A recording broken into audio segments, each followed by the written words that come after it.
Welcome back to The Bible is Art. We explore the literary artistry of the Bible, and this week we're going to talk about the literary and theological art of the Catholic, the general epistles. So this is an excerpt taken from a Sunday school class I taught, and normally I don't like to put up things that don't have like a face in them, but I thought there were some fascinating insights I learned as I was studying these, and I like to share them, and they're already there, kind of put together, and so I hope you enjoy. Thanks.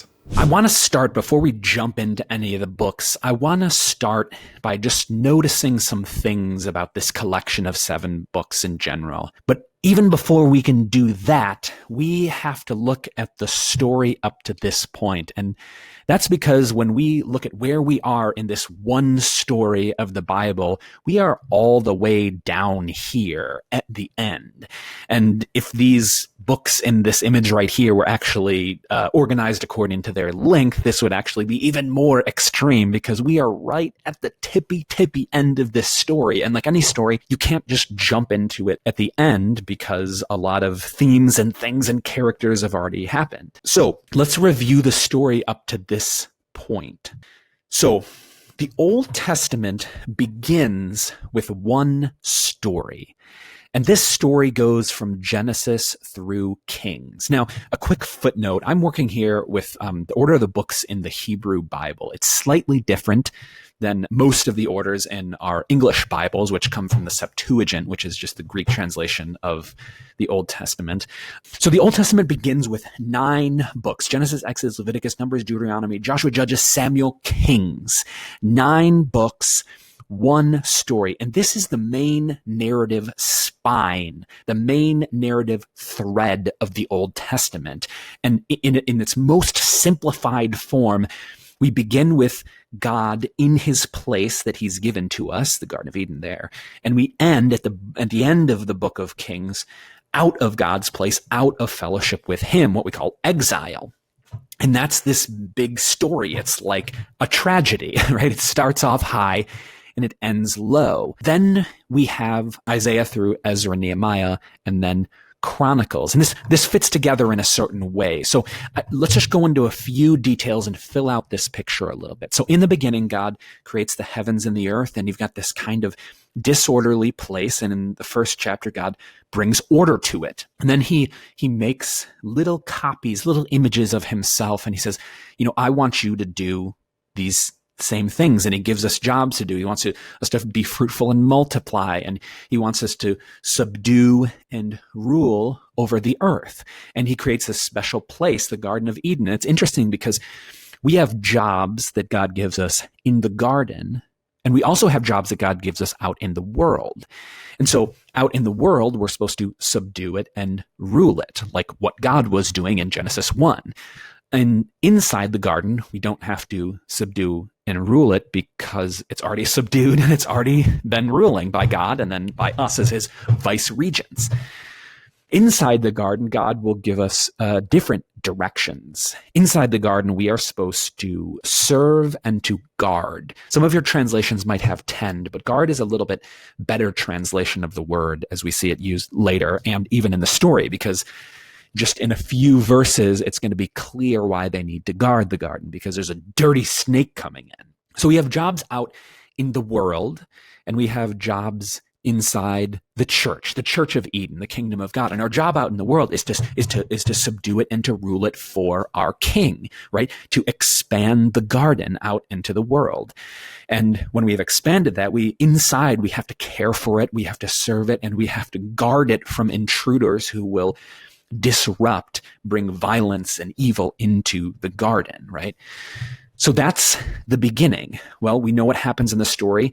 God says you can eat all these things. You have one law, and we disobey it. Then, because God is so gracious, he gives us another shot, and that whole story happens again, but this time written large. So we have another son of God, who is Israel, the nation, so not just one person multiplied, who gives us laws here, not just one law, but if the rabbis are correct, 613, hundreds of laws, right? That's the law of Moses, the law given at Mount Sinai. And then God gives us another land, not Eden, but the land of Canaan. So we have the same story. We go in, and now it's not just like a day or a moment, however long it was in Genesis, right? But it was hundreds of years. And after tons of disobedience, finally God kicks them out. And that's the end of Kings. Now, after this main story, we have what are called the latter prophets and most of what's called this third section of the writings. And in this section, the way this section functions is that it does two things. One, it overlays on that main story. And it does that because what the author, ultimately God, is saying to us is that, you know what? There was more going on in that main story, Genesis through Kings, than you originally knew about. I was doing other things. So I'll give you an example. In the book of Ruth, the book of Ruth opens up by saying, in the days when the judges judged, da, da, da, da, da. That is to say, in the time of the judges, there was more going on than you originally knew about. Let me tell you. And if you remember in the book of Judges, it's this like long downward spiral where the people stop serving God. God sells them into slavery. God gives them a deliverer, but then he delivers them, but then they go back and they disobey God, and down and down and down until the end of the book, and in the conclusion of the book where there's this like civil war, and the whole tribe of Benjamin, tens of thousands of people are killed. They almost wipe out a whole tribe. And so it's this very dark story. But then Ruth comes after that. And God says, I was doing other things then. You didn't see. It's like a flashback in movies, right? And God was actually doing things in Moab, getting this Moabite woman who would ultimately be the great-grandmother of King David, the ruler who will answer that evil time during the book of Judges, right? And who would have thought? I mean, Moab was one of the sort of enemies of Israel during that time, and God was actually working stuff in Moab, not just any stuff, but raising up the very king who's going to deliver them in righteousness and justice and everything like that. So when you're in this second section, it's overlaying, it's giving us another perspective of what God was doing during this time. But also, because I said it does two things, it moves the story forward. So it looks back and it moves forward. So for instance, we get the book of Daniel, where we're exiled at the end of Kings, but then the story kind of moves forward and we get to see, well, God's actually doing stuff in Babylon too. And not just with the people, but even up in the Babylonian court with the kings there. So it's moving the story forward. And then finally, the last thing is we get that main story told again, but told with a new sort of climactic perspective. So if you open up to the book of Chronicles, you'll see that it starts with Adam.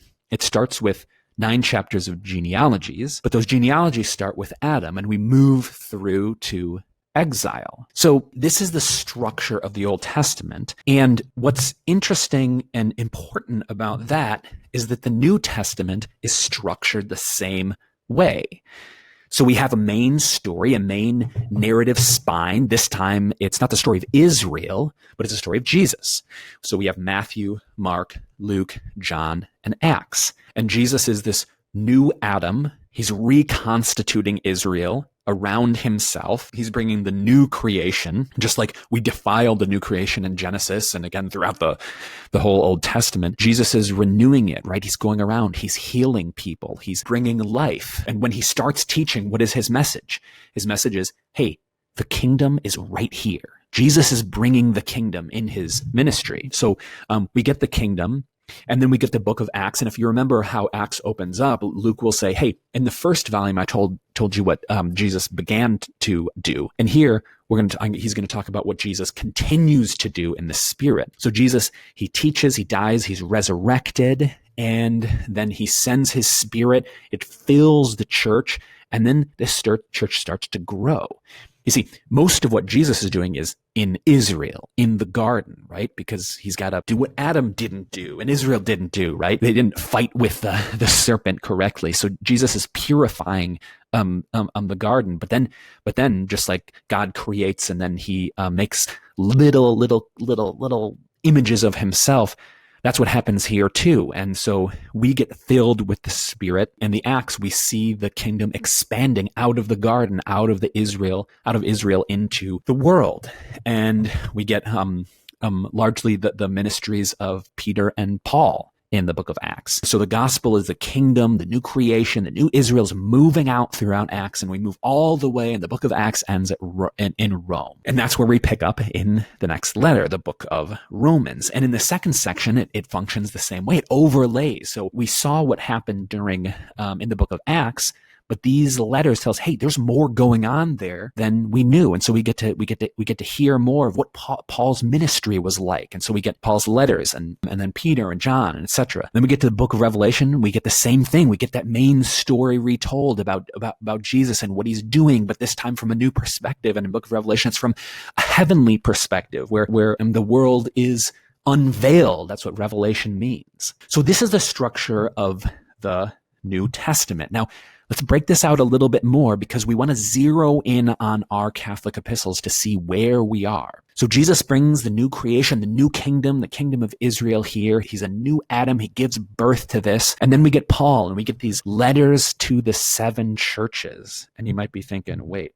what are you talking about? Well, if you think about it, in these first books in Paul's epistles, we have 13 of Paul's letters, but they're to seven churches in these different locations. So think about this. Romans, Rome, Corinth, Galatia, Ephesus, Philippi, Colossae, Thessalonica. So we get these letters to the 7 churches. That's going to be important because we're going to see 7 letters to churches again in the book of Revelation, chapter 2 and 3. We'll come back to that. So we get to see this new Israel, this new family being formed and being spread. Then we get these what are called pastoral epistles, where we get letters to the leaders, which is similar in the Old Testament. We get a lot of stuff about leaders and how they should lead. This is the book of Kings, right? We don't get as much about the people, but it's more about the leaders because the leaders lead where the people will go. You have in the prophets, you'll have, for instance, Ezekiel will talk about the bad shepherds and we need another shepherd. And so we get perspectives on the churches, to the leaders, and then we get a sermon, the book of Hebrews. This is the kind of sermon that these leaders should be preaching. Well, then we get to our section, the Catholic epistles, the general epistles, and we get 7 letters to the suffering church in the world. Why do I say this? Well, I said 2 things here, is that it's about a suffering church and a church in the world. Let's look at these things. So first of all, in the world. So like I said, Jesus' ministry is largely in Israel. And then we're progressively throughout the New Testament moving out into the world. And Paul, we get these letters to these specific churches. And then we'll get to letters to specific people, right? Timothy and Titus.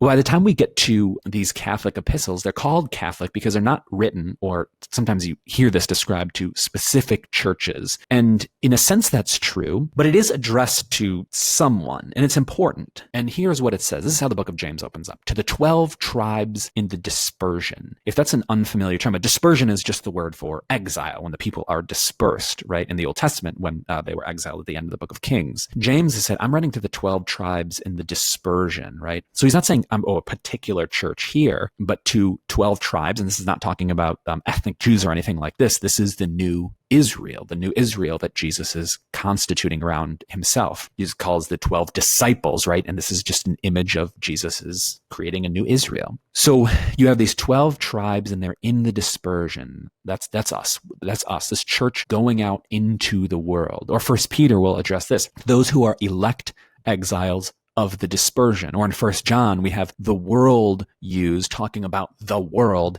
17 times. I think it's the highest concentration of world in any book of the Bible, right? So we're in the world. We're moving out into the world. This is the church. Jesus gives birth to this new church. He dies. He resurrects this church in his body, the people of God. And then we see it growing. And Paul is planting these churches. And by the time we get to these Catholic epistles, we're growing. We're getting out into the world and we're getting a perspective on the growth of this church, and we're getting wisdom about how we're supposed to be as followers of Christ in the world. Now, the second thing I said about this is that this is about the church and suffering in the world. This is one of the main themes in these 7 Catholic epistles. And so let's just read quickly some of these texts. This is how James opens. Count it all joy, my brothers, when you meet trials of various kinds. 1 Peter. Though now for a little while, if necessary, you've been grieved by various trials. 2 Peter. But false prophets also arose among you, false teachers. 1 John. Children, it's the last hour. Antichrist is coming. Many antichrists have come. Jude, the 7th of this. certain people have crept in unnoticed who long ago were designated for condemnation, denying our only Lord, Master and Lord Jesus Christ. So this book, we see this church as it's going out into the world. This church is suffering. It's having trials. And all of these authors are going to teach us how to suffer well. That's very important for the church then and throughout this whole age. That's characteristic of our identity and our existence as the church. So I just want to notice a few more things about them. There's 7 of these. That means they're a section together. And I want you to notice this. It's interesting that it begins and ends with brothers of Jesus. James and Jude were both literal or half brothers of Jesus. So it's bracketed by brothers. Okay, so that's interesting, but there's more to this than just like, it's fascinating to know what Jesus's siblings think about him. Because one of the themes in these Catholic epistles is that there's a lot of family language. So it's not just these brothers of Jesus, but if you read through them, you'll see a lot of talk about brothers, father, children, tribes. And the reason for that is something that we already talked about. Jesus is creating this new Israel. And what is Israel? It's just the family of Jacob. Remember, it's just a family. We have these, we have this idea of like a nation state nowadays, right? Which is very different from a family. But in the Bible, it was just a family. And so Jesus is making a new family. Well, it gets even deeper than that, because some of these names that we have in our English Bibles are not exactly correct. And I'll tell you what I mean. So if you looked in the first and last ones here, the first one, James, and last one, Jude, they are a little bit different in Greek. James is actually Jacob, and Jude is actually Judas, or Judah, as it's sometimes translated. Now, the reason for this is that for various reasons, some names, when they get brought into English, are anglicized, and some of them are not. And I'll give you a few examples. Abram, in Hebrew, Avraham, just comes over as Abraham. There are other names, like, for instance, Mary is actually Miriam, but we anglicize it to Mary. So we do some of that for some names and others that for not for other names. And this is the case here. So Peter would just come through as Peter, Petros, right? But here you have Jacob. And, most of the time, not a big deal, I don't think. But here it is important because the names that they are referencing people we've already seen. We have Jacob, and he is a famous brother, and a brother who has a rough time at it with his brother, but ends up being reconciled. Here, at the end, Judas, or Judah, both Judah is a notorious brother, a brother who sells his brother into slavery, Joseph, but then ends up willing to sacrifice himself for the youngest, Benjamin, and reconciles to his brother, so another reconciling brother. And then you also have Judas, and there's themes of Judas's story in the book of Jude that we're going to look at. But here we get a better and a truer Judas here, not a betrayer, but a faithful brother. So even in the names here, we have Jesus, and these Catholic epistles are teaching us about Jesus's new family that he's creating. We are almost there. We're almost ready to jump into James. Before we do it, I want to do one other quick thing, and I want to give us 2 principles for reading epistles or letters in the New Testament. Not just these, but any letters in the New Testament. The first principle is that these epistles are dense. And what I mean by that is in the same way that poetry is dense. And I'm not talking about bad poetry, but good poetry. Good poetry is dense in that it doesn't explain everything. It leaves some things implicit that the reader has to connect for himself. I will give you a very concrete example from an epistle. This is the beginning of the book of James. Count it all joy, my brothers, when you meet trials of various kinds, for you know that the testing of your faith produces steadfastness. And let steadfastness have its full effect, that you may be perfect and complete, lacking in nothing. Okay, that's pretty straightforward. We kind of get that. Next paragraph. If any of you lacks wisdom, let him ask God, who gives generously to all without reproach, and it will be given him. Okay, question. Why are we talking about wisdom here? We were talking about these trials and how we should be happy about them because it brings this like good thing in us, right? And then all of a sudden we're talking about wisdom. The connection between those two paragraphs is implicit. James doesn't spell it out.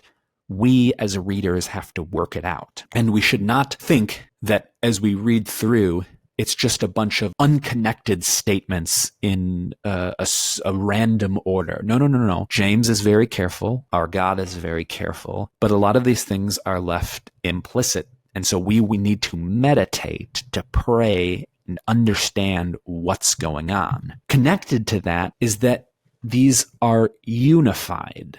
So Epistle of James is the Epistle of James, right? He's written one letter. And we should try hard to understand the flow of thought and how it works together as a whole. Because a lot of times what we do is we will pick out individual verses, and that's good, right? And some of the Bible is actually written to do that. For instance, the Proverbs, right? They're written in these two-lined couplets that are designed so that we can have them in our pocket for the moment when we need them. But that's one way. The other thing with these epistles is that we want to think about how these things fit together. Thank you so much for checking out the video this week. I do appreciate it. Please leave your questions below. If you'd like to support the channel, you can do so at patreon.com/thebiblesart, or you can subscribe at my channel to get notified whenever there's a new video at thebiblesart.com/newsletter, and I'll see you in the next video. Thanks.